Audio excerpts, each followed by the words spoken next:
Швейцария закрыла дело Магнитского после 10 лет расследования. Прокуроры изучили информацию об отмывании денег из России по заявлению инвестиционного фонда Hermitage Capital и не нашли поводов для предъявления обвинений кому-либо.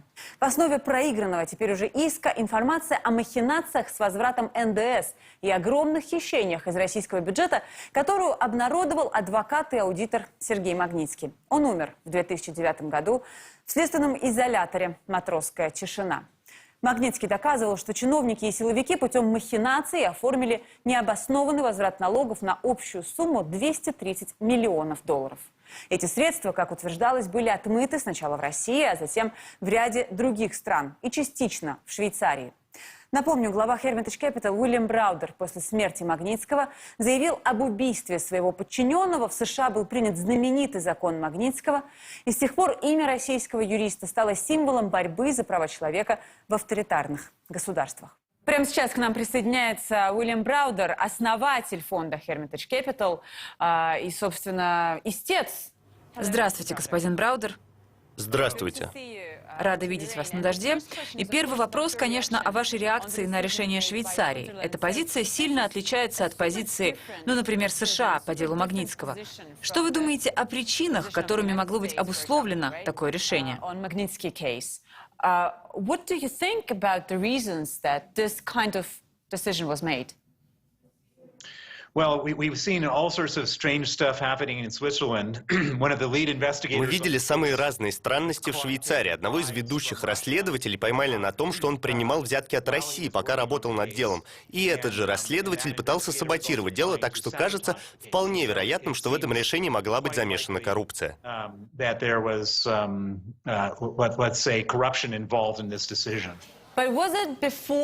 Но, если я не ошибаюсь, этот расследователь больше не работает в прокуратуре и делом не занимается, не так ли?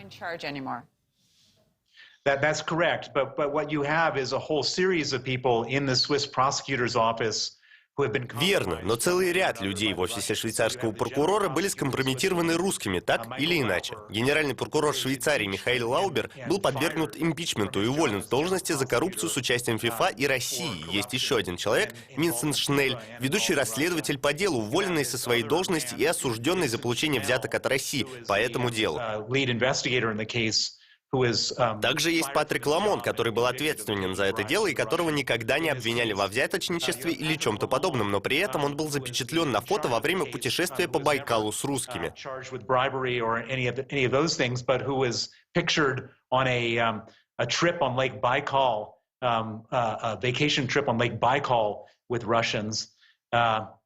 И попутно есть еще самые разные, совершенно таинственные вещи, так что это крайне скомпрометированное дело, это самое настоящее пятно на репутации Швейцарии. Решение прокуратуры противоречит решениям США, Латвии, Бельгии, Франции и многих других стран, которые также вели расследование дела Магнитского.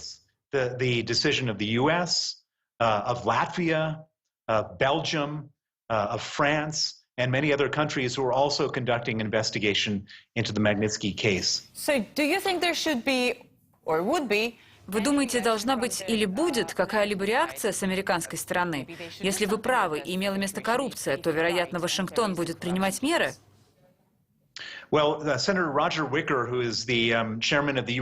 Сенатор Роджер Уикер, председатель Хельсинкской комиссии Конгресса США, в последние 24 часа публично заявил, что будет настаивать на пересмотре соглашений Соединенных Штатов о взаимной юридической помощи с Швейцарией, потому что если Швейцарии больше нельзя доверять, тогда должны действовать иные договоренности. И я подозреваю, что в будущем у Швейцарии будет еще больше политических проблем в связи с этим решением.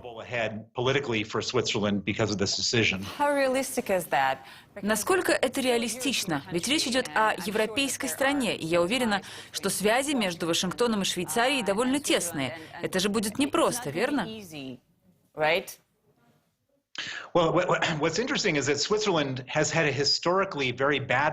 Что интересно, исторически у Швейцарии очень плохая репутация из-за отмывания денег. Это было место, где хранилось награбленное нацистами золото. Они пытались скрыть это, было очень-очень много скандалов из-за отмывания денег. Так что это не просто какая-то единичная абстрактная ситуация. Это происходит в контексте истории, что поднимает на поверхность очень плохие, неприятные воспоминания для многих людей во всем мире о том, что за страна Швейцария. И кроме того, у Швейцарии есть еще одна реальная проблема. проблема. Сейчас у них нет генерального прокурора. После того, как предыдущий генеральный прокурор Михаил Лаудер был уволен, должность остается вакантной. Они не смогли найти кого-то, кто, по их мнению, мог бы поддерживать репутацию страны. Решение по делу Магнитского было принято в тот момент, когда у ведомства фактически не было начальства, и я думаю, что это ставит Швейцарию в очень-очень неудобную позицию. Я думаю, что внутри страны очень многие люди, швейцарцы, важные швейцарцы, были крайне разочарованы. И, полагаю, это приведет к серьезному самоанализу и переоценке в Швейцарии. Who are very disappointed by this, and I think this is going to create a lot of self-evaluation and soul-searching in Switzerland. I know, Mr. Browder, about your... Господин Браудер, я знаю о ваших личных связях с американскими конгрессменами и сенаторами. Я предполагаю, что вы общаетесь с ними сейчас, после принятия такого рода решения. Возможно, у вас есть информация о санкциях или каких-либо действиях, которые могут последовать с американской стороны. Well, I think that it's very likely that there's going to be political action. Я думаю, очень вероятно, что последуют политические действия с американской стороны. Я не хочу пока уточнять, какие конкретно, потому что это должно быть озвучено в будущем. Но можете быть уверены, что я не дам этому решению остаться безнаказанным. И я сделаю своей миссией убедиться, что такой скандал не останется без последствий для людей, которые несут за него ответственность. Doesn't end up with consequences for the people who are responsible for it. Но, понимаете, честно говоря, это очень странно. Выходят, российские чиновники, представители страны, которая в западном мире считается авторитарной, и это для западного мира проблема, что они могут влиять на европейское государство, союзника ЕС и Соединенных Штатов. Это не то, с чем мы обычно сталкиваемся. For European Union and for the United States, this is something that we don't face usually. So it's not going to be easy, right? Well, the one thing that's really interesting to see here is that the Russians. Что здесь интересно, это видеть, как Россия преуспела в компрометировании людей в разных странах, не только в Швейцарии, но также на Кипре, в Великобритании, во Франции и в других странах. У вас могут быть самые разные союзы, а кроме этого у вас могут быть очень успешные внедрения с использованием нечистоплотных средств. Именно это мы видим в данном деле.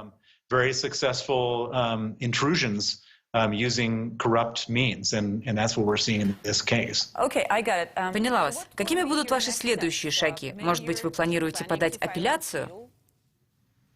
So we have 10 days from the date that we receive the decision to file an appeal. У нас есть 10 дней с даты, когда мы получим решение, чтобы подать апелляцию. Наша команда юристов работает, не покладая рук, чтобы подготовить эту апелляцию. Мы будем подавать ее в конце недели, и, как я уже сказал, с нашей стороны будет также политическая атака. У нас есть ряд союзников внутри Швейцарии, которым очень стыдно за это решение, и мы будем работать со швейцарскими политиками, чтобы очень пристально изучить деятельность и соблюдение принципов деловой этики в офисе генерального прокурора, чтобы убедиться, во-первых, чтобы постараться отменить это решение, а во-вторых, чтобы убедиться, что такого рода расположение к России в офисе генерального прокурора не скомпрометирует будущие расследования. Sympathies inside the prosecutor's office don't compromise future investigations. You personally are a very interesting figure for... Вы лично очень интересная фигура для российских пропагандистов и российских чиновников. В 2009 году, когда умер Магнитский, они назвали произошедшее несчастным случаем или чем-то подобным, а потом сказали, что это убийство, и вы, Уильям Браудер, заказчик. После этого государственное телевидение выпустило расследование, в котором вы были названы спонсором российской оппозиции, в том числе рассказывалось о вашем сотрудничестве с Алексеем Навальным. Как вы считаете, для вас лично есть угроза? Вы можете быть задержаны в какой-либо европейской стране или где-либо еще? Вы думаете о таких перспективах? Your so-called cooperation with Alexei Navalny. So do you think that there is a threat for you personally that maybe you can be detained maybe in European country somewhere or anywhere else? Do you think about this prospect at all? Well, Russia has issued 8 Interpol warrants for my arrest. They've been abusing Interpol systems since 2013. Россия через Интерпол выпустила ордер на мой арест. Они злоупотребляют системой Интерпола с 2013 года. Российское правительство несколько раз запрашивало мою экстрадицию из Великобритании. В 2018 году меня арестовали в Мадриде, меня арестовывали в Женеве. Они отчаянно пытаются меня заполучить и разбрасывают уголовные обвинения как конфетти. Criminal allegations like confetti Но в своем роде это свидетельствует, что мои действия в отношении акта Магнитского, моя работа в отношении расследования отмывания денег задевают нерв, очень чувствительный нерв путинского режима. Мы бьем по их счетам. И эти горячечные детсадовские обвинения лишь показывают, насколько отчаянны эти люди и как эффективна наша работа. Crazy sort of fever dream, kindergarten-esque allegations against me only show how desperate these people are and how effective our campaign has been. One more thing that you are trying to implement is Navalny Act. Еще одна вещь, которую вы пытаетесь внедрить, это акт Навального. Это примерно то же, что акт Магнитского, но европейский, верно? Поправьте меня, если я ошибаюсь. Есть о нем какие-то новости? На какой стадии сейчас этот проект? У вас есть ощущение или понимание, когда этот законопроект могут представить в ЕС? Soon.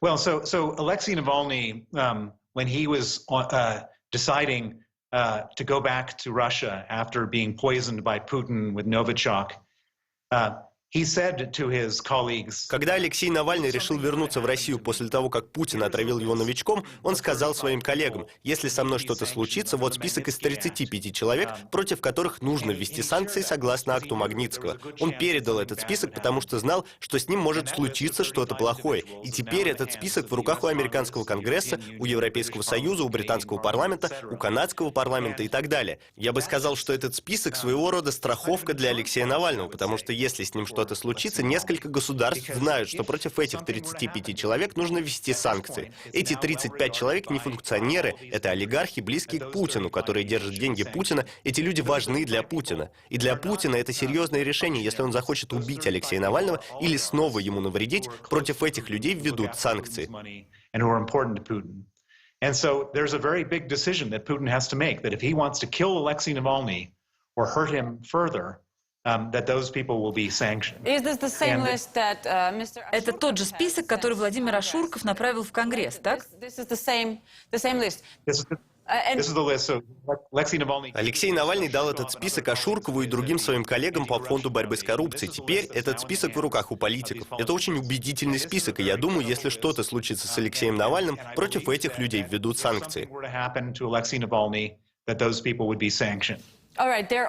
И там не только российские бизнесмены, олигархи, там еще и главы государственных СМИ, если я правильно помню, Маргарита Симонян и другие.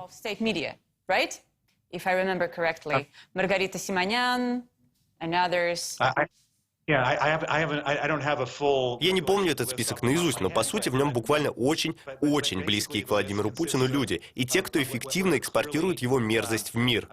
Very close people to Vladimir Putin and those that are effectively exporting his nastiness around the world. So if I change the logic. То есть логика тут такая: если Навальный умрет, то против этих 35 человек введут санкции.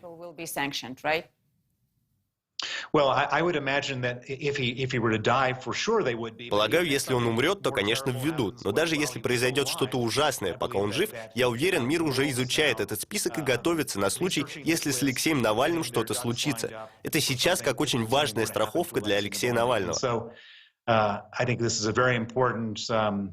Insurance policy for Alexei right now. And you know, unless he's dead and he's fortunately still alive, then. И пока он не умер, я надеюсь, что он будет жить, акт Навального в Евросоюзе не примут. By the European Union, right? So, yeah. What I've advised politicians in both the United States and in Europe is that.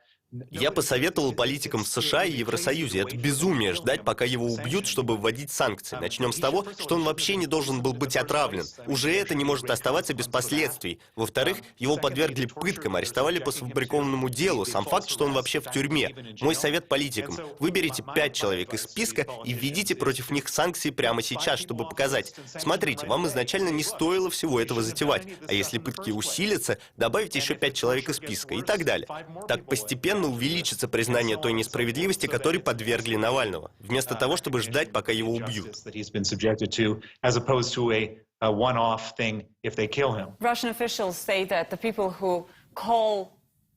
Российские власти говорят, что люди, которые призывают к санкциям, предатели. Что вы отвечаете на это?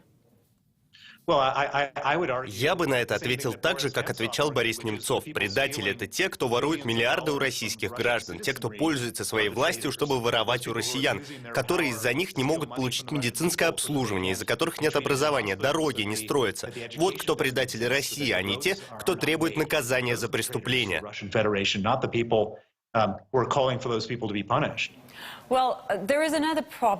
Есть другая проблема. Когда санкции вводят против Путина, против представителей Кремля, то по большому счету ничего не меняется, в том смысле, что политика внутри страны остается прежней.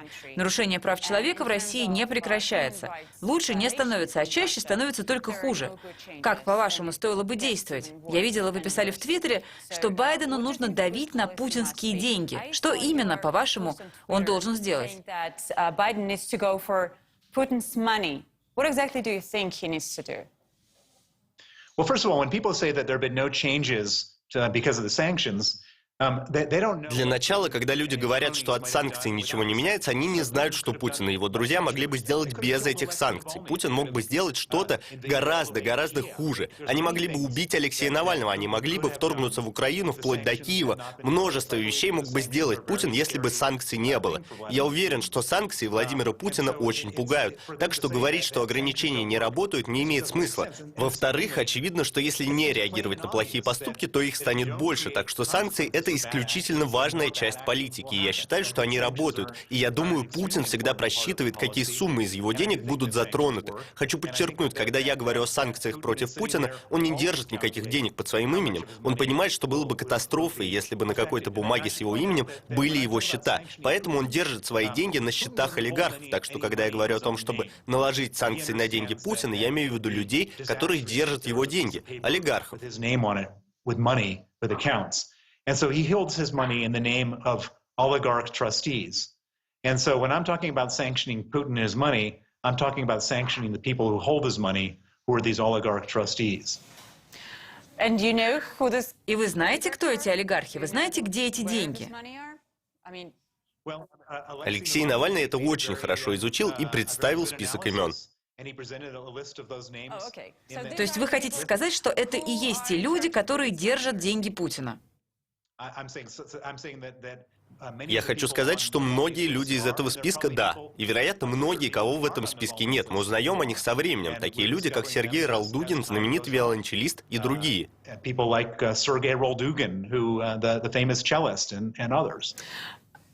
вы считаете, президент Байден слишком мягок с Путиным?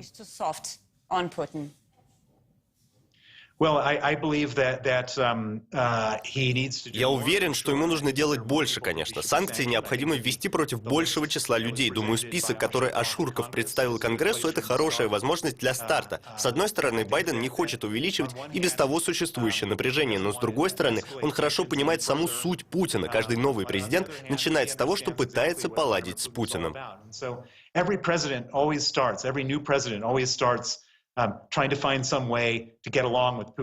Перезагрузить отношения.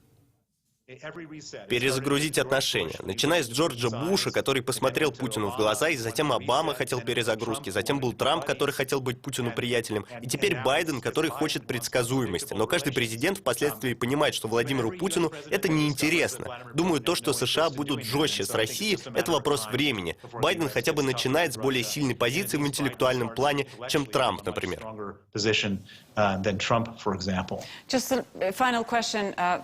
И последний вопрос, он будет очень короткий.